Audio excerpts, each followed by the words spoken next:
नमोस्तु नमोस्तु। नमो अरिहंताणम, नमो सिद्धाणम, नमो आयर्याणम, नमो वज्रायाणम, नमो लोये सवसाहुणम। वंदितु सब सिद्धे ध्रुवमचल मनोवमं गदिं प्रते वोचामि समय पाहुड़ मिणमो सुध केवली भणिदम। नमः समय साराय स्वानुभूत्या चकासते चित स्वभावाय भावाय सर्वभावांतरच्छिदे। जिन्ह स्वानुभूति से खीरी मम स्वानुभूति मधिगिरी। श्री विमल धारा जैन श्रुत आनंद अमृत से भरी। समता प्रवाह बहावती रागादि विकल्प तोड़ी के। माँ सरस्वती प्रतिभाव वंदन दृष्टि निज में जोड़ी के। दृष्टि निज में जोड़ी के। श्रीमद् भगवत कुंदकुंदाचार्य देव प्रणीत यह ग्रंथराज समय सारजी है। हम सब भव्य जीवों के महाभाग्य से इस महान ग्रंथ की रचना हुई है। बातें सरल भी है और समझने योग्य भी है। सरल तो इतनी है कि आज यदि समझ लो तो आज ही कल्याण हो जाए। महत्वपूर्ण इतनी है कि इसे समझे बिना अनंत संसार खड़ा हुआ है। अब आप समझ लीजिए जनवाणी क्या कह रही है। इसे समझने से ही भव पार है और इसे समझे बिना भव का किनारा आने वाला नहीं है। अनंत काल हो गया, ये मूल बात समझ में नहीं आई कि शरीर अलग है और आत्मा अलग है। अनंत अनंत काल हो गया, देह और आत्मा का पृथक बोध नहीं हुआ, बाकी सब काम हो गए। करने योग्य जो काम था वही नहीं हुआ और बाकी सारे कार्य जो किए हैं उनके करने का बोझा अपने माथे पर धरे रहा। सच्चाई है कि यह समझने योग्य बातों को नहीं समझता है और बाकी सब में अपना उपयोग लगाता रहता है। बड़ी सुंदर सुंदर पंक्तियाँ यहाँ कही जा रही थी। कल तक हम 66 नंबर की गाथा और उसके साथ में समागत कलशों की चर्चा आपके बीच में कर चुके हैं और आज उसी से जुड़ा हुआ एक और सुंदर प्रकरण, आखिर ये देह अधिक ये कैसे जीव के हो सकते हैं, आखिर देहादिक की जीव संज्ञा किस प्रकार से है, इन देहादिक को जीव कैसे कहा गया है। देखिए आप पेज नंबर 127 पर अंतिम लाइनों से बात को आगे बढ़ाएंगे। मूल बात तो यह है, मूल बात तो यह है कि नाम कर्म के उदय से होने वाले वर्णादि भाव निश्चय से जीव नहीं है। ये तो मूल बात है। वर्णादि भाव जीव नहीं है, ये मूल बात है। वर्णादि भाव मैं नहीं हूँ, ये मूल बात है। ये तो असली बात कह रहे हैं। उन्हें जो जीव कहा जाता है वह मात्र असद्भूत व्यवहार नय का कथन ही है। माने इनको जो जीव कह दिया जाता है ये सिर्फ और सिर्फ असद्भूत व्यवहार नय का कथन ही जानना चाहिए। माने एकमात्र असद्भूत व्यवहार नय ही है जो इस जीव को शरीर का कह देता है या शरीर को जीव का कह देता है। इसी बात को इस 67वीं गाथा में कहा जा रहा है। जो बात हमने कल 38 और 39 नंबर के कलश में पढ़ी थी, उसी बात को अब 67 नंबर गाथा में कहते हैं। मूल गाथा भी पढ़ेंगे, पद्यानुवाद पढ़ करके विषय को आगे बढ़ाएंगे। मूल गाथा, चलिए चलते हैं हम लोग किसकी शरण में? कुंद कुंदाचार्य देव की शरण में। पज्जत्ता पज्जत्ता जे सुहमा बादराय जे चेव देहस जीव सन्ना सुते व्यवहार दो उत्तम।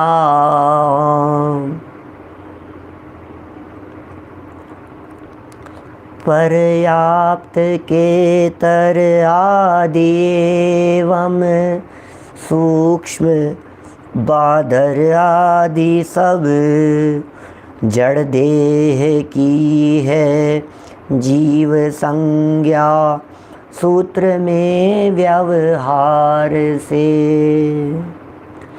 पर्याप्त के तर, पर्याप्तक और इतर, पर्याप्त के तर आदि, ये पर्याप्त है, ये अपर्याप्त है, आदि एवं सूक्ष्म बादर आदि सब, एवं सूक्ष्म और बादर आदि सब जड़ देह की है जीव संज्ञा सूत्र में व्यवहार से।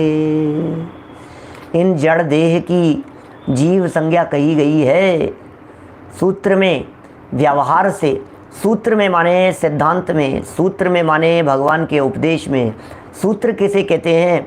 तीर्थंकरों की वाणी को सूत्र कहते हैं। परमात्मा की वाणी को सूत्र कह करके पुकारा जाता है। सुत्तम अथो व जनवर मदमही, सुनी है आपने ये पंक्तियाँ कभी? जेण दिट्ठी नहीं, नत्थि न एहि विहुणम सुत्तम अथो व जनवर मदमही तोणय वादिनी ऊणा मुनिणो सिद्धंतिया होंती। क्या लिखा है? नत्थि न एहि विहुणम, नत्थि नहीं है, नए ही विहुणम नए ज्ञान से रहित, सुत्तम अथोव सूत्र हो या अर्थ हो, सूत्र और अर्थ जिनेंद्र भगवान के मत में कुछ भी नहीं है। अथ सूत्रावतार है, ऐसा कहा था अमृत चंद्राचार्य देव ने। अथ सूत्रावतार है, अब सूत्र का अवतार होता है। माने तीर्थंकर परमात्माओं की जो वाणी है वो सूत्र कहलाती। उत्सूत्र भाषी, उत्सूत्र भाषी का मतलब सूत्र के विपरीत चलने वाला, सिद्धांत के विरुद्ध चलने वाला, तीर्थंकरों के विरोध में चलने वाला। उत सूत्र, सूत्र माने सिद्धांत, सूत्र माने भगवान की वाणी। उत सूत्र भगवान की वाणी का विरोधी, उसका नाम है उत्सूत्र भाषी, माने कहने वाला, बोलने वाला।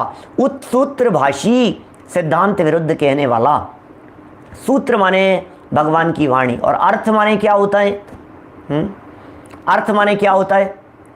नरेश जी भाई साहब नागपुर वाले, सूत्र माने तो हो गया मूल गाथाएं, और अर्थ माने क्या होता है? टीकाएं, व्याख्याएं। देखिए यहाँ लिख रहे हैं शास्त्र में देह के पर्याप्तक, अपर्याप्तक, सूक्ष्म, बादर आदि जितने भी नाम जीव रूप में दिए गए हैं, क्या ये सब नाम जीव रूप में दिए गए हैं? ये जीव हैं ऐसा कह करके दिए गए हैं, शास्त्रों में दिए गए हैं। शास्त्र ये कहते हैं ये सब जीव हैं। शास्त्रों में ये कथन किया गया है इनको जीव जानो।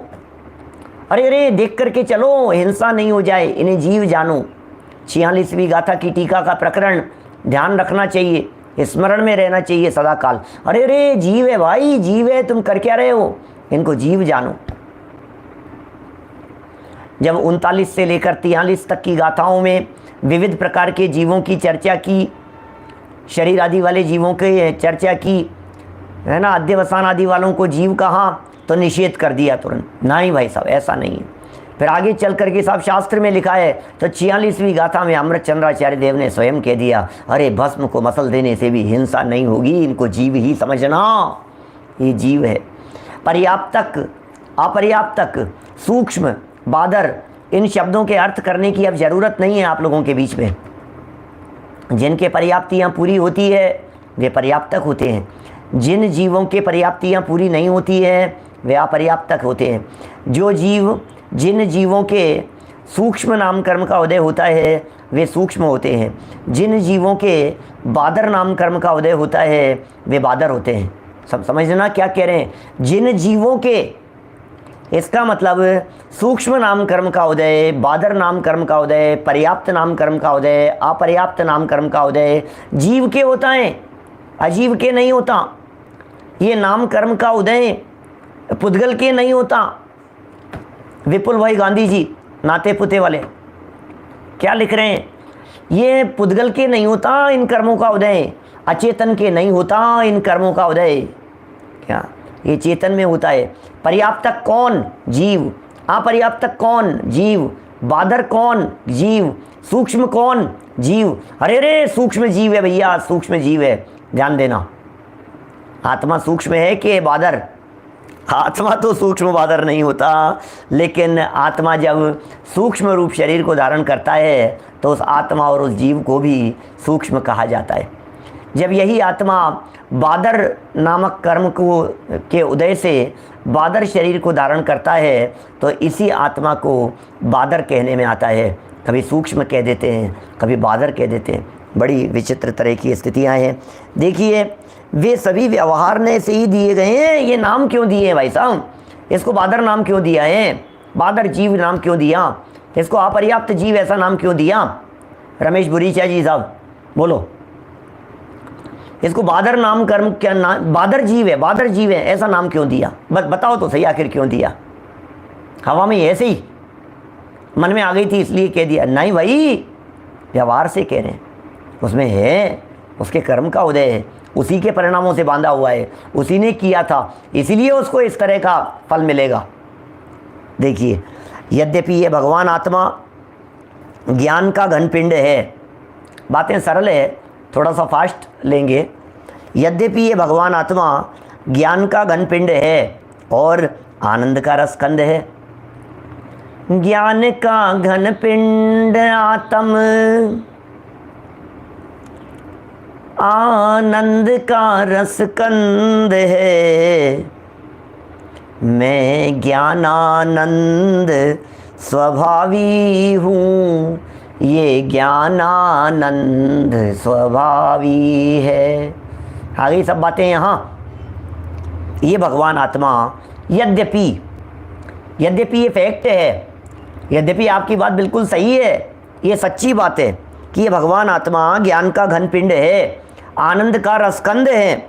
ज्ञान आनंद स्वभावी है, तथापि फिर भी क्या कहें, कहने के लिए, बोलने के लिए, काम चलाने के लिए, व्यवहार चलाने के लिए, तथापि शास्त्रों में भी इस आत्मा को पर्याप्तक जीव, अपर्याप्तक जीव, सूक्ष्म जीव, बादर जीव, एक इंद्रिय जीव, द्विइंद्रिय जीव, संगी जीव, असंगी जीव आदि नामों से अभिहित किया जाता है। इसमें कोई ऐसी बात नहीं है जो समझने समझाने जैसी हो। हम सब जानते हैं, किसी को एक इंद्री कह दिया, पंचेंद्री कह दिया, संगी कह दिया, संगी कह दिया। 14 जीव समासों की बात लगा लेना वापस यहाँ, जिन्हें जीव समास कह करके पुकारा गया था, और उन जीव समासों में क्या क्या बातें कही गई थी वो सब लगा लीजिए यहाँ। क्या क्या कही थी भाई साहब जीव समास में बात? जीव समास कौन कौन से? सूक्ष्म बादर, 2 इंद्री, 3 इंद्री, 4 इंद्री, असंगी पंचेंद्री, सैनी पंचेंद्री, 7 हो गए, 7 पर्याप्तक, 7 अपर्याप्तक। पक्का हो गया होगा अब तो आप लोगों को सबको 14 जीव समास कौन से होते हैं, मजबूत हो गई होगी ये बात अंदर में। फिर कभी प्रकरण चलेगा, फिर 14 जीव समास के नाम बतला देंगे, पक्का हो जाना चाहिए, है ना। आगे बढ़िए और देखिए थोड़ा सा क्या कह रहे हैं। इन नामों से अभिहित किया है, जीव को ही अभिहित किया है। अच्छा बतलाइए, हमने किसी को कहा भैया ये 4 इंद्रिय, तो 4 इंद्रिय किसको कहा? जीव कोई तो चार इंद्री कहेंगे हैं? कहीं अपन ने ऐसे आंख नाक कान बना दिया, उसे कोई चार इंद्री कहता है क्या भला? और सुनो, ये कहीं डेड बॉडी पड़ी हुई हो क्या? संजय जी भाई साहब विदिशा क्या कह रहे हैं? कहीं डेड बॉडी पड़ी हुई हो, मच्छर की डेड बॉडी पड़ी है, मरा हुआ मच्छर पड़ा हुआ है, कोई उसे चार इंद्री जीव कहता है क्या? सोचना, चींटी मरी हुई पड़ी है, उसे कोई तीन इंद्री जीव कहता है क्या? ये मरी हुई चींटी को कौन कहेगा तीन इंद्री जीव? प्रदीप पाटनी जी साहब, मरी हुई चींटी को कोई तीन इंद्री नहीं कहता, मरे हुए मच्छर को कोई चार इंद्री नहीं कहता, मरे हुए किसी भी जूं को, लीख को, खटमल को कोई व्यक्ति तीन इंद्री दो इंद्री मरे हुए को नहीं कहता है। तो फिर कब कहा जाएगा कि जीव है जीव? कब कहेंगे तीन इंद्रिय जीव? जब तीन इंद्रिय रूप शरीर के संयोग में जीव होगा, तब उस जीव को ही तीन इंद्रिय कहेंगे। देखिए क्या कह रहे हैं शास्त्रों का ये कथन परमार्थ कथन नहीं है, इनको जीव कहना। कह तो दिया है इनको जीव, परमार्थ मत समझ लेना, मात्र असद्भूत व्यवहार नय का कथन ही है। ये सब असद्भूत व्यवहार नय का कथन है। असद्भूत समझ लीजिए, असद्भूत क्या चीज़ है? असद्भूत क्या है अवनीश भाई? असद्भूत क्या है? असद्भूत तीन शब्द हैं इसमें। असद्भूत के तीन टुकड़े कर लीजिए नरेश जी लोहाड़िया साहब, असद्भूत के तीन टुकड़े कर लीजिए। असद्भूत, असद्भूत, आ माने नहीं, सत माने होना, अस्तित्व, सत माने अस्तित्व, भूत माने होना। भूत एग्जिस्टेंस को बतला रहे हैं, सत वस्तु का लक्षण है, सत। असत भूत, आ माने नहीं, सत माने वस्तु का लक्षण, वस्तु, भूत माने होना। तो असद्भूत, सद्भूत वस्तु में हो और आ माने नहीं हो, तो जो व्यवहार वस्तु में नहीं हो उसका नाम असद्भूत व्यवहार है। वस्तु के बाहर, वस्तु वैसी नहीं है, आत्मा वैसा नहीं है, जीव वैसा नहीं है, संयोग से कह दिया गया है, इसलिए उसको असद्भूत व्यवहार कहते हैं। शास्त्रों का ये कथन परमार्थ कथन नहीं है, शास्त्रों का ये कथन मात्र असद्भूत व्यवहार नय का कथन ही है। असद्भूत व्यवहार नय का है माने जीव असली नहीं है, नकली जीव की बात चल रही है, लगावटी मिलावटी बात कह रहे हैं। इस कथन को परमार्थ कथन के समान सत्यार्थ मानकर इन्हें सत्यार्थ जीव नहीं मान लिया जाना चाहिए, नहीं मान लिया जाए, इन्हें परमार्थ जीव नहीं मान लिया जाए। क्या इनको जीव कहा जाने पर, इनके लिए जीव शब्द का प्रयोग किया जाने पर इनको जीव नहीं मान लिया जाए। इस गाथा में इसी तथ्य की ओर ध्यान आकर्षित कर विशेष सावधान किया गया है। खत्म बात, बस ये गाथा में यही इसी की तरफ ध्यान आकर्षित किया गया है। कहेंगे भी मान मत लेना, हम बोलेंगे समझ मत लेना। हम इनको कहेंगे बेटा इधर आना, बेटा इधर आना, हमारे बच्चे मत समझ लेना। हम कहेंगे भाई साहब, अरे भाई साहब सुनो मेरी बात, क्या सचिन जी भाई साहब सुनो मेरी बात, कहेंगे क्या? माने आईएएस जैन साहब हम कहेंगे, ये तो हमारे अपने ही हैं। हर्षवर्धन जी, कहने में हमारी जवान मत पकड़ लेना, कहना व्यवहार है। पीछे हमने बात कही थी इस तरह की, कहना व्यवहार है और मानना मिथ्यात्व है। कहाँ की क्रमबद्ध वाली क्लास के अंदर भी हमने ये बात कही थी अभी कुछ दिन पहले ही। कहना व्यवहार है कैलाश जी मास्टर साहब, कहना व्यवहार है और मानना मिथ्यात्व है। कहे नहीं तो नादान मूर्ख है और मान लेवे तो मिथ्या दृष्टि है। हे भगवान करूं क्या, समझ में नहीं आता है। कमल जी बढ़ जाते हैं साहब, समझ में नहीं आता है, करूं क्या, ये बात समझ में नहीं आती है मेरे को। कहूं कि नहीं कहूं, कि कह दो, कि कह रहा हूं तो मानूं कि नहीं मानूं, कि मत मानो। ये कैसी बात है, मानो भी नहीं और कह भी दो। जब कह रहे हैं तो माने क्यों नहीं, और जब नहीं मानना है तो फिर कहें ही क्यों। अरे भाई यही तो बैलेंस है, जीवन इसी से चलता है, ये बैलेंस जरूरी है। देखिए आचार्य अमृतचंद्र ने आत्मख्याति और कलश दोनों में ही घी के घड़े का उदाहरण देकर बात स्पष्ट की है, जो इस प्रकार है। अमृतचंद्राचार्य देव की शरण में चलते हैं भाई। देखिए बादर, सूक्ष्म, एकेंद्रिय, द्विंद्रिय, त्रिइंद्रिय, चतुरिंद्रिय, पंचेंद्रिय, पर्याप्त, अपर्याप्त, ये सब अमृतचंद्राचार्य देव कितना समझाते हैं सरलता से बार बार में। बादर सूक्ष्म समझ में आ रहे हैं अपने को। बादर सूक्ष्म के साथ में एकेंद्री दिया, क्या इसका मतलब क्या है। अमृतचंद्राचार्य देव ने यहाँ बादर सूक्ष्म के साथ एकेंद्री दिया, इसका मतलब एकेंद्रीय जीव बादर और सूक्ष्म होते हैं, ऐसा कहना चाहते हैं। फिर द्विइंद्रिय आदि वो सब आगे की बातें हो गई, ठीक है ना। बादर सूक्ष्म एकेंद्रीय, बादर सूक्ष्म तो एकेंद्रीय हैं, फिर दो इंद्रिय आदि और अलग हैं। यहाँ संगी असंगी नहीं दिया, नहीं विकल्प आया होगा इसलिए नहीं दिया। पंचेंद्रिय लिख दिया है, उसमें दोनों को समझ लेना। इन शारीरिक संज्ञाओं को सूत्र में जो जीव संज्ञा के रूप में कहा गया है, इन शारीरिक संज्ञाओं को, शरीर के लिए जो संज्ञाएं दी गई है, इन शारीरिक संज्ञाओं को सूत्र में जो जीव संज्ञा के रूप में कहा गया है, सिद्धांत में, सूत्र में अमृतचंद्राचार्य देव कह रहे हैं, सूत्र माने कुंदकुंदाचार्य देव। जब जो व्यक्ति सूत्र शब्द का प्रयोग करता है तो अपने से पूर्ववर्ती आचार्यों की पंक्तियों के लिए सूत्र शब्द का प्रयोग करता है, ऐसा नियम है। जैसे हम ये कहेंगे अमृतचंद्राचार्य देव ने सूत्र में लिखा, हम अमृतचंद्राचार्य देव के शब्दों को सूत्र कह रहे हैं। अब अमृतचंद्राचार्य जब खुद ही लिख रहे हैं तो वो अपने शब्दों को सूत्र नहीं कहेंगे, वो कुंदकुंदाचार्य देव के शब्दों को सूत्र कह करके पुकारेंगे। विनय लुहाड़िया जी साहब वो कुंदकुंदाचार्य देव के शब्दों को सूत्र कहेंगे कि कुंदकुंदाचार्य देव ने सूत्र में क्या कहा है। बोले सूत्र में इन सब के लिए जीव संज्ञा दी है, इन सबको जीव कह करके पुकारा है।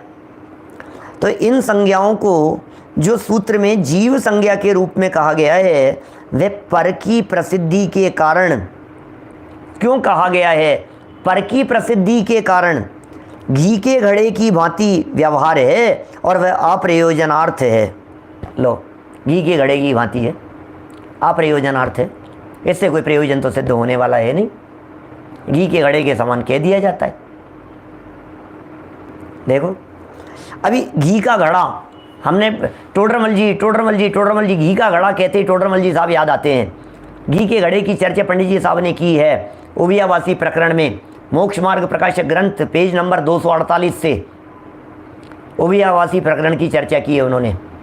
लेफ्ट साइड वाला पेज है, घी का घड़ा व्यवहार है कहने के लिए। पर की प्रसिद्धि के कारण, पर की प्रसिद्धि के कारण माने पर का ज्ञान कराने के लिए, पर की प्रसिद्धि के कारण माने ये संयोग है इसका ज्ञान कराने। पर माने दूसरा, पर द्रव्य, और उसकी प्रसिद्धि माने कथन, बोलना, समझाना, उसके लिए ये कहा गया है। समझाते हैं नीचे, बड़े अच्छे उदाहरण से इस बात को समझा रहे हैं। देखते हैं, आगे बढ़ते हैं। बातें सरल है, समझी हुई है आप सबकी। जिस प्रकार किसी पुरुष को जन्म से ही मात्र घी का घड़ा ही प्रसिद्ध हो,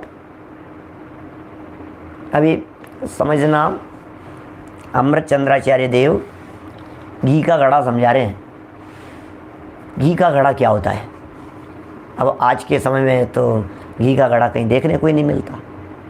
घी का घड़ा क्या होता है? पुराने ज़माने में, उस ज़माने की बात कर रहे हैं जिस ज़माने में स्टील का आविष्कार नहीं हुआ था।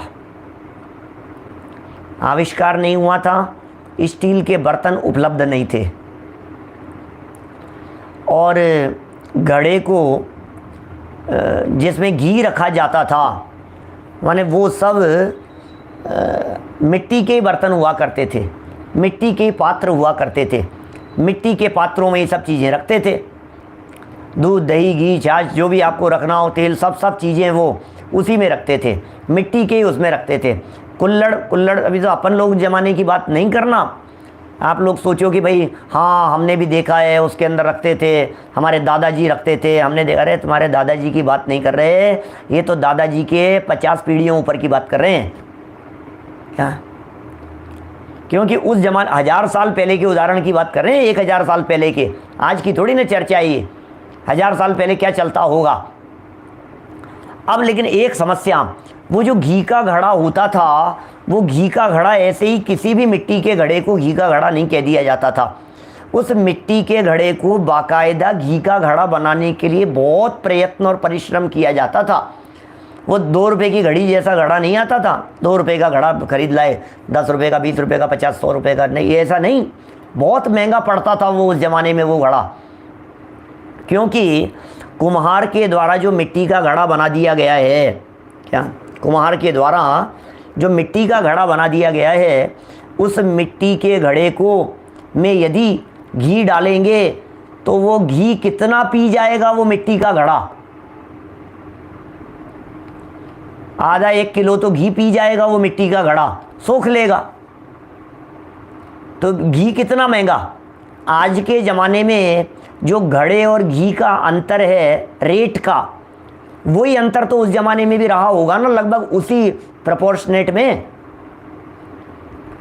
आज यदि घड़ा समझ लीजिए आप, माने आज जो घड़ा है हमारे पास में, ये आता है मान लो 50 रुपये का, उदाहरण के तौर पर। आज यदि घड़ा 50 रुपये का आता है तो कम से कम 10-15 गुना ज़्यादा रेट में घी आता है, उतने रुपए किलो। इसका मतलब यदि वो इतना 1 किलो घी पी गया मान लो, तो 50 रुपये का घड़ा आज घी कितने का आ रहा है? आज मार्केट में यदि अच्छा घी यदि आप देखते हैं 1000-1200 रुपये किलो बिना नहीं आता है अच्छा, 800 रुपये, 1000 रुपये। अब बाज़ार के घी की बात कर रहा हूँ, ये तो ये जो सरस वरस वाले आते हैं तो 600-700-800 रुपये के आते होंगे किलो, मेरे को आइडिया नहीं है उसका। लेकिन और यदि आप ये गाय का घी लेते हो और अच्छा लेते हो तो आपको 800, 1000, 1200, 1400 रुपये, 1500 रुपये, 1800 रुपये किलो का आता है भाई साहब नारेली में। सही कह रहे हैं आप, प्योर आता है, शुद्ध गाय का घी जो आएगा। तो मेरा कहने का मतलब 10 गुना ज़्यादा तो हो ही गया, तो भी 50 का 500 किया तो भी 10 गुना ज़्यादा हो गया, और 50 का 750 किया तो 15 गुना ज़्यादा हो गया। आप सोचिए, अभी यदि 1 किलो यदि घी उसमें लग गया उस घड़े में, तो वो घड़ा कितने का पड़ गया? बोले 800 रुपये का एक घड़ा हो गया। क्या बात कर रहे हो? तो उस घड़े को विशेष रूप से तैयार किया जाता था। कैसे तैयार किया जाता था उस घड़े को? उस घड़े को पहले पानी में भिगोए रखो, पूरी तरह से उसको पानी पी जाने दो। फिर उसके बाद में उसमें कई दिन तक, 1 आध दिन तक उसमें छाछ भर करके रखो। क्या माने छाछ भर करके रख दिया उसमें। अब पूरे घड़े ने वो छाछ पी ली है। फिर छाछ पी लेने के बाद में अब उसमें दही भरो, दही रखो, और पूरी तरह से फिर उसके अंदर वो सब पूरा हो जाए। फिर उसके बाद में उसकी कोटिंग प्रॉपर वे में हो गई, अब उसमें घी डाला जाएगा। तो घी का घड़ा, और वो घड़ा घी का ही कहलाता था क्योंकि उसके अंदर घी रखा जाता था। जिस घड़े में घी रखा जाएगा वो घी का घड़ा कहलाता है।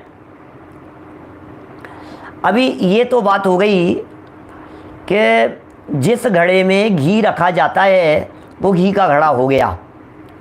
अब अब वो घी का घड़ा चूंकि वो महंगा बनता था तो वो काम में आता रहता था। ऐसा नहीं है आपके पानी का घड़ा आपने महीने 1.5 महीने में उसको बदल दिया मिट्टी के घड़े को, ऐसा नहीं होता था। क्योंकि वो विशेष प्रक्रिया से बनता था, विशेष रूप से वो बर्तन तैयार हो जाता था। तो फिर अब उस बर्तन का उपयोग आजकल नहीं, महीने 2 महीने 6 महीने के लिए नहीं, 6 साल के लिए नहीं, पीढ़ी दर पीढ़ी भी उपयोग में लिया जाता था। घी का घड़ा है, घड़े का क्या बिगड़ेगा अब वो घड़ा पक्का होकर के तैयार हो गया है, तो उसी घड़े को उपयोग में लिया जाता था, वही आगे पीढ़ी। तो अब जिस बच्चे ने जिसका जन्म हुआ है उसने बरसों से जिस घड़े को घी का घड़ा ही कह करके देखा है, सुना है, उसी की चर्चा सुनी है, तो जब भी उससे कहेंगे कि भैया ये जो घी का घड़ा है ना, क्या कह रहे हैं, ये जो घी का घड़ा है ना, ये घी का घड़ा, कि हाँ हाँ घी का घड़ा, बोले ये घी का नहीं है। क्या बात कर रहे हो, पहले कह रहे हो घी का घड़ा और फिर कह रहे हो घी का नहीं है। गजब हो गया जिग्नेश भाई, ये क्या बात कह रहे हैं ये महाराज, आप क्या दिमाग ठिकाने हैं क्या आपका? आप क्या रहे हो? आप जो बात कह रहे हो ये बात गले नहीं उतर रही है, हजम नहीं हो रही है, ये क्या रहे हो आप कह रहे हो ये घी का घड़ा। बेटा इधर आना, देख घी का घड़ा, ये जो घी का घड़ा है ये घी का घड़ा घी का नहीं है। कि बाबूजी तबीयत तो ठीक है आपकी? क्या यदि ये घी का नहीं है तो मुझे ये क्यों कह रहे हो कि घी का घड़ा? क्या कहा? यदि ये घड़ा घी का नहीं है तो मुझे ये क्यों कह रहे हो कि घी का घड़ा? क्या ऐसा क्यों कह रहे हो भाई नितिन शास्त्री जी? देखो जरा, ये कह रहे हैं भाई उसलिए कह रहे हैं जिस प्रकार किसी पुरुष को जन्म से ही, ये अमृतचंद्राचार्य देव की विशेषता है, ये आचार्य अमृतचंद्र स्वामी कह रहे हैं जन्म से ही मात्र घी का घड़ा ही प्रसिद्ध हो किसी व्यक्ति को। बचपन से उस बालक ने घी का घड़ा, घी का घड़ा, जब भी कहा कि भाई घी का घड़ा ले आना तो घी का घड़ा ले आया। बेटा घी का घड़ा देख करके आना कितना है उसमें, घी कितना रखा है, घी का घड़ा कहाँ है? अरे घी का घड़ा कहाँ चला गया यार? अभी घी खत्म हो गया है, उस घी के घड़े को एक बार थोड़ा सा, क्योंकि वो पुराना घी था ना, एक बार इसको मांझ के रख देना, साफ करके रख देना इसको, ये घी का घड़ा। तो बार बार उसको घी का घड़ा ही कह रहे हैं। बच्चे ने जन्म से लेकर के 1000, 2000, 5000 बार उस घड़े को घी का घड़ा ही सुना है। वो प्रसिद्ध हो गया है। कैसे प्रसिद्ध हो गया है? घर में हर व्यक्ति उसे घी का घड़ा कहता है, यही तो फेमस है। फेमस किसे कहते हैं बोलो? सबकी जवान पर एक ही नाम, घी का घड़ा, ये फेमस हो गया। वो सबकी जवान पर एक नाम, कौन? अमिताभ बच्चन, अमिताभ बच्चन, अमिताभ बच्चन। तो जब फेमस क्या होता है? फेमस किसे कहते हैं? क्या फेमस की क्या परिभाषा है भाई साहब? जो बड़ा व्यक्ति होता है वो फेमस नहीं होता, जो ज़्यादा काम करता है वो फेमस नहीं होता। क्या जो ज़्यादा ईमानदार होता है ये फेमसपन का आधार नहीं है। फेमस किसे कहते हैं? जो ज़्यादा बार बार में सामने आता है, जो हाईलाइट होता है, जो दिखता है बार बार में, वो फेमस होता है। तो ये घी का घड़ा क्यों प्रसिद्ध हो गया? घी का घड़ा इसलिए प्रसिद्ध हो गया क्योंकि घी का घड़ा, सब कह रहे हैं भाई साहब वो घी का ही तो है, वो घी का ही तो है। तो जिस बच्चे के दिमाग में ये बात कही गई है कि भाई ये घी का घड़ा प्रसिद्ध है, उससे भिन्न अन्य घड़े को वे जानता ही नहीं है, उसको पता ही नहीं है इसके अलावा भी कोई घड़ा है।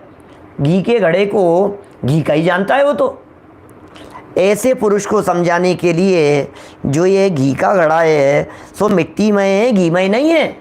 बेटा ये जिसे अपन घी का घड़ा कह रहे हैं, बेटा जिसे घी का घड़ा समझ रहे हो, जरा प्रैक्टिकल देखो एक बार, वो घी उसमें भरा हुआ है, वो घड़ा घी का नहीं है। इस प्रकार घड़े में घी के घड़े का व्यवहार किया जाता है क्योंकि उस पुरुष को घी का घड़ा ही प्रसिद्ध है, ये व्यवहार किया जाता है। देखिए आप, इसी प्रकार इस अज्ञानी लोक को अनादि संसार से एक अशुद्ध जीव ही प्रसिद्ध है। क्या कह रहे हैं? संसारी जीव ने जीव ही उन्हीं को देखा है। जब जब जीव देखा है, अशुद्ध जीव कोई जीव देखा है उसने, वह शुद्ध जीव को जानता ही नहीं है। उसे समझाने के लिए जो ये वर्णादिमान जीव है वह ज्ञानमय है, वर्णादिमय नहीं है। क्या इस प्रकार जीव में वर्णादिमय पने का व्यवहार किया गया है, क्योंकि अज्ञानी लोग को वर्णादिमान जीव ही प्रसिद्ध है, यही फेमस है पूरी दुनिया में। इस पूरी दुनिया में जीव फेमस कौन सा है? बोले वर्णादि वाला जीव ही फेमस है, शरीर वाला जीव ही इस पूरी दुनिया में फेमस है। इसलिए शरीर वाले जीव का कथन करते हुए ये कह दिया गया है, तुम ज्ञान वाले को जीव समझो। टीका में समागत कलश इस प्रकार है, 40 नंबर का कलश कि साहब आज तो गाथा भी और कलश भी सेम बात है, वही बात है जो बात अभी अपन ने पढ़ी है, उसी बात को कलश में अमृत चंद्राचार्य देव ने फिर कह दिया है। मैंने ऐसा भी कह सकते हैं, टीका करने के बाद वे गुनगुनाने लगे, है ना, भाव विभोर होकर के बात कहने लगे। क्या है देखो, थोड़ा सा संगीतमय चलते हैं। 40 नंबर कलश 129 नंबर पेज पर। घृत कुंभाभिधाने पी कुंभो घृतमयो न चेत जीवो वर्णादि मज्जीव जल्पने पी न तन्मय है। क्या कहने से घी का घड़ा न घीमय होए, कहने से वर्णादिमय जीवन तन्मय होए। क्या कह रहे हैं? कहने से घी का घड़ा न घीमय होए, कहने से वर्णादिमय जीवन तन्मय होए। घी का घड़ा कहने से घड़ा घीमय नहीं हो जाता है। विपुल भाई कंदी जी साहब कितना सुंदर समझा रहे हैं। अब आज के ज़माने में घी का घड़ा तो दिखता नहीं है, तो फिर इस घी के घड़े वाले का क्या होगा? हैं, हमें ये घी का घड़ा तो दिखता ही नहीं है, फिर इस उदाहरण से क्या मतलब? उदाहरण के बारे में तो ये बात प्रसिद्ध है, उदाहरण सरल होना चाहिए, उदाहरण सिद्धांत के अनुरूप होना चाहिए, उदाहरण व्यक्त होना चाहिए। अव्यक्त को समझाने के लिए, अप्रकट को समझाने के लिए उदाहरण दिया जाता है। उदाहरण प्रकट होता है और उस उदाहरण से समझाई जाने वाली चीज़ अप्रकट होती है। हमारे को तो घी का घड़ा ही प्रकट नहीं। अरे भाई, घी का घड़ा प्रकट नहीं है, इस एक उदाहरण से 10 उदाहरण बनाओ ना। क्या हमारे इस एक उदाहरण से चक्रेश जी आप 10 उदाहरण बना सकते हैं कि नहीं? बना सकते हैं ना भाई साहब। लड्डू का टिफ़िन, रोटी का टिफ़िन बना दिए आपने। इसमें क्या है? मिठाई का डब्बा, नवीन जी साहब सिंगोली वाले, हमने बना दिया इस तरह से। क्या कह दिया? नमकीन का डब्बा, मिठाई का डब्बा। भैया चाय का डब्बा कहाँ चला गया? यहाँ से चाय का डब्बा कहाँ चला गया? कितना सरल है भाई साहब। क्या पंडित जी की चटनी है? समझ जी भाई साहब कहते हैं, अरे पंडित जी की चटनी तो बना दो। पंडित जी की चटनी बनाना तो रह गई। हे भगवान, पंडित जी की चटनी बनेगी अब पंडित जी बचे तुम्हारे को चटनी बनाने के लिए। भाई क्या कहें, पंडित जी के लिए बनाई जाने वाली चटनी को भी पंडित जी की चटनी कहते हैं। ऐसा ही लोक में व्यवहार प्रसिद्ध है। अनार्य को समझाया जा रहा है। कहने से घी का घड़ा न घीमय होए, कहने से वर्णादिमय जीवन तन्मय होए। संजीव जी साहब दिल्ली वाले देखो क्या लिख रहे हैं, पढ़ते हैं फटाफट नीचे देखिए। जिस प्रकार घी का घड़ा कहे जाने पर भी घड़ा घीमय नहीं हो जाता, कहने पर भी, हाँ, उसी प्रकार वर्णादिमान जीव कहे जाने पर भी जीव वर्णादिमय नहीं हो जाता। वर्णादिमय कहे जाने पर भी जीव वर्णादिमय नहीं हो जाता। पुराने ज़माने में घी भी मिट्टी के घड़ों में ही रखा जाता था। एक गायक भाव प्रबोधनी में दादा स्पष्ट कर रहे हैं इस बात को, पुराने ज़माने की बात। इसके लिए घड़े को विशेष रूप से तैयार किया जाता था। मिट्टी का होने से वह स्वयं बहुत घी सोख लेता था। घड़ा मिट्टी का है ना, बहुत सोख लेता था, अतः कीमती भी हो जाता था। घी को बहुत सोख लिया उसने, बहुत कीमती हो गया। उसमें पहले कुछ दिन पानी भरा जाता था, उसके बाद छाछ भरी जाती थी, जिससे वह छाछ की चिकनाई सोख ले। उसके बाद घी रखने के काम में लिया जाता था। ऐसे घड़े पीढ़ी दर पीढ़ी चलते थे। क्या दादा भी कितना सरलता से किसी बात को समझाते हैं, कितना खोल दिया है इस बात को। वे जो घड़े होते थे, वे घड़े पीढ़ी दर पीढ़ी चलते थे। क्यों कह रहे हैं भाई साहब पीढ़ी दर पीढ़ी क्यों कह रहे हैं? क्योंकि अमृत चंद्राचार्य देव ने पिछली टीका में ये लिखा था। अभी क्या कहा था उन्होंने? किसी पुरुष ने जन्म से ही मात्र घी का घड़ा ही प्रसिद्ध है। किसी पुरुष के लिए उसने जन्म से सिर्फ एक ही चीज़ देखी है, घी का घड़ा, घी का घड़ा। तो ये कह रहे हैं उसके बाद घी रखने के काम में लिया जाता था। ऐसे घड़े पीढ़ी दर पीढ़ी चलते थे और उन्हें घर में घी का घड़ा के नाम से ही अभिहित किया जाता था। अतः बहुत से लोग उसे जन्म से ही घी के घड़े के रूप में ही जानते थे, घी के घड़े के नाम से ही जानते थे। भैया ये घी का घड़ा है, ये घी का घड़ा है।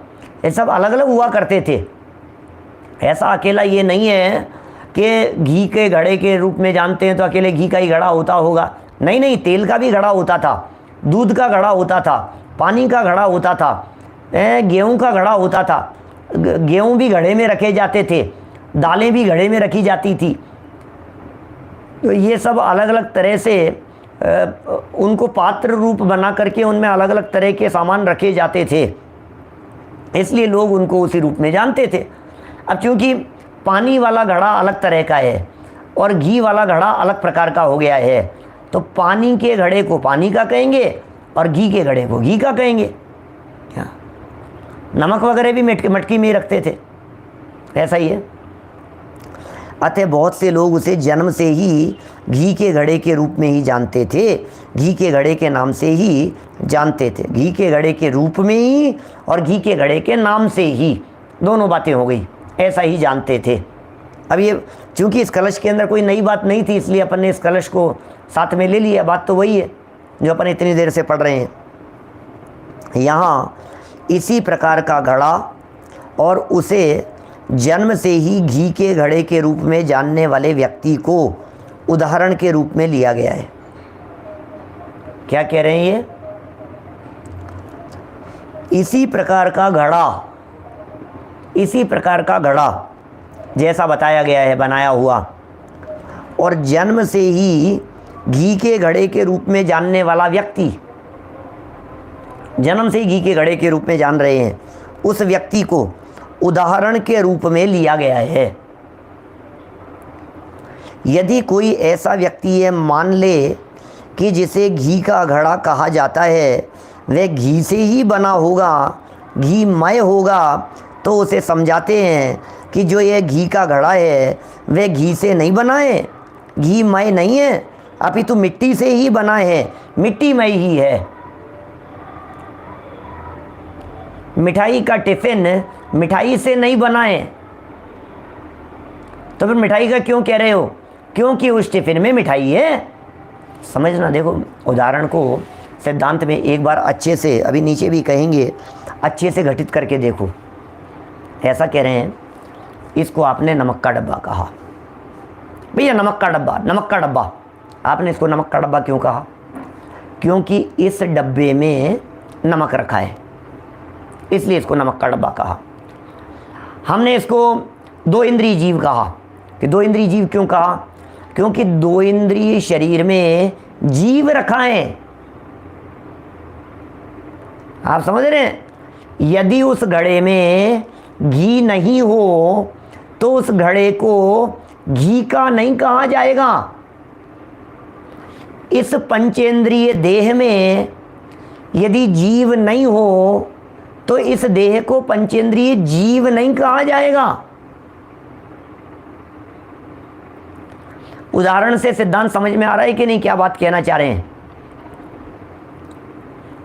माने घड़ा और नमक रखा है तो नमक का घड़ा है ना, नमक नहीं रखा हो तो नमक का घड़ा नहीं है, घी नहीं रखा हो तो घी का घड़ा नहीं है।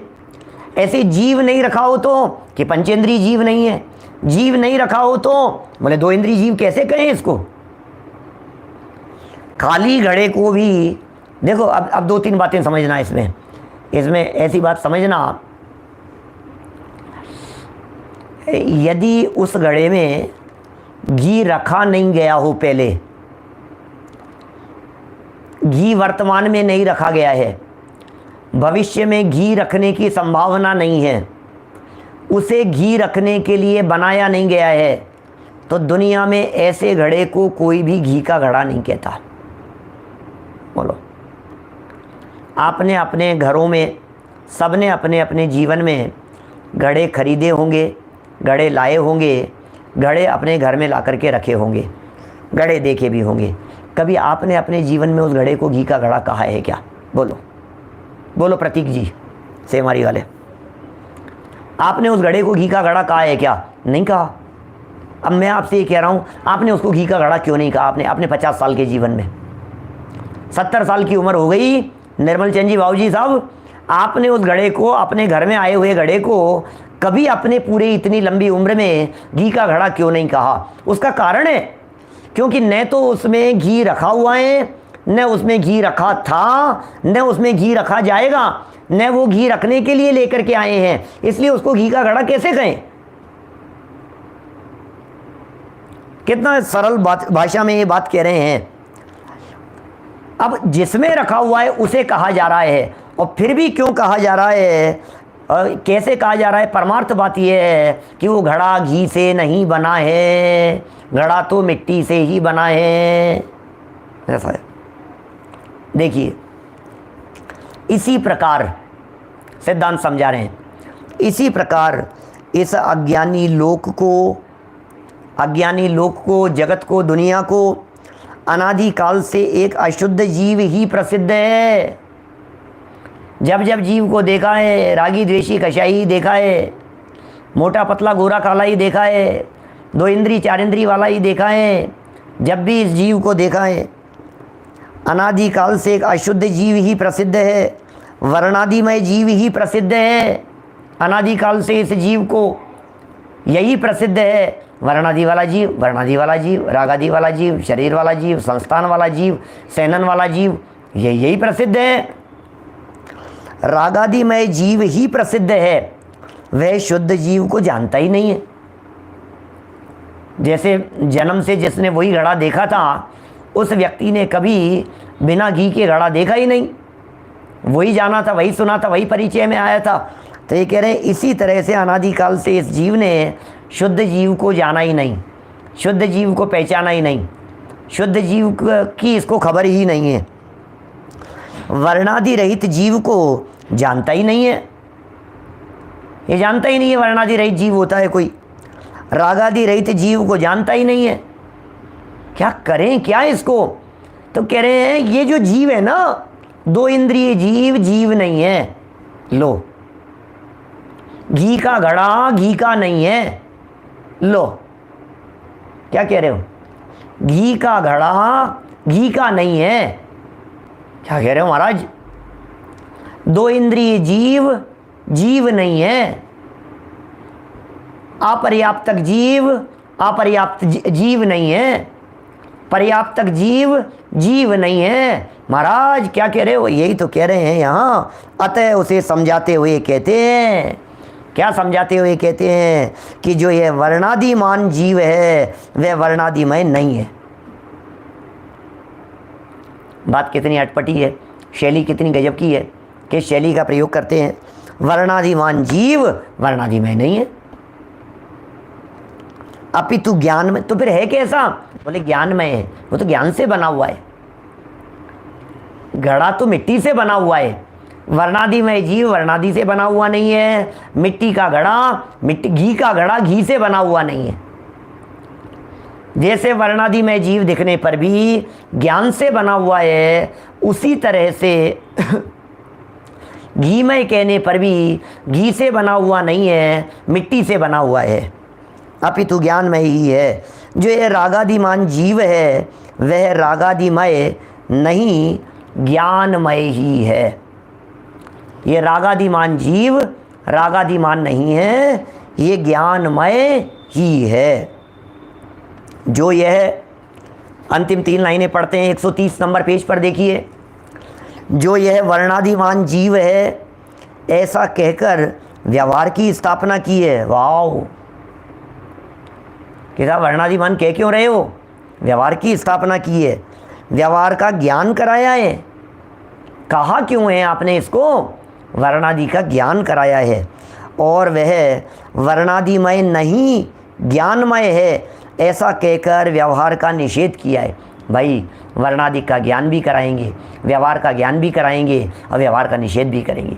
व्यवहार की स्थापना भी करेंगे और उसका निषेध भी करेंगे। हमारे पंडित जी साहब उत्तम चंद जी साहब सिवनी वाले एक वाक्य कहा करते थे। बोले सुनो, जिन लकड़ियों को जलाना हो चूल्हे में लाकर, उन्हें जंगल से अपने माथे पर रख कर के लाया जाता है, ऐसा कहते थे। उन लकड़ियों को अपने माथे पर ढो करके लाया जाता है। आदरणीय डॉक्टर उत्तम चंद जी शिवनी वाले पंडित जी साहब छिंदवाड़ा वाले, क्या उन लकड़ियों को अपने सर पर रख करके लाया जाता है, और फिर क्या करो? बोले अब तो जला दो उनको। तो पहले उनकी स्थापना करो और फिर उनका निषेध करो। ऐसा ही स्वरूप है। पहले स्थापना करेंगे फिर उसका निषेध करेंगे, पहले फैलाएंगे फिर समेटेंगे। भोजन बनाने के लिए सारी किचन फैला दी आपने, फिर क्या किया? फिर उस सबको समेट दिया। ऐसा ही स्वरूप है। ये बात यहाँ कह रहे हैं। व्यवहार का की स्थापना भी की है, व्यवहार का ज्ञान कराया है। वह वर्णादिमय नहीं है ऐसा परमार्थ बतला दिया है, ज्ञानमय है ऐसा कहकर व्यवहार का निषेध किया है, निश्चय नहीं की स्थापना की है। अब 68वीं गाथा में रागादि भावों की चर्चा करेंगे, क्योंकि हमें मालूम है जिन 29 बोलों की चर्चा चल रही थी उनमें से वर्णादि की चर्चा करने वाला ये 65 नंबर गाथा से 67 नंबर गाथा तक का प्रकरण संपन्न हुआ। अब 68वीं गाथा में रागादि भावों से इस जीव के भेद विज्ञान की चर्चा विशेष रीति से होने वाली है। कल इस प्रकरण को आगे बढ़ाएंगे। अभी की बात को यहीं विराम देते हैं। निज निधि निज में बताई यह अनंत उपकार है, उसके लिए जिन वाणी माँ को वंदना शत बार है, वंदना शत बार है। नमो अरिहंताणम, नमो सिद्धाणम, नमो अय्यरियाणम, नमो मज्जायाणम, नमो रोहि सवे।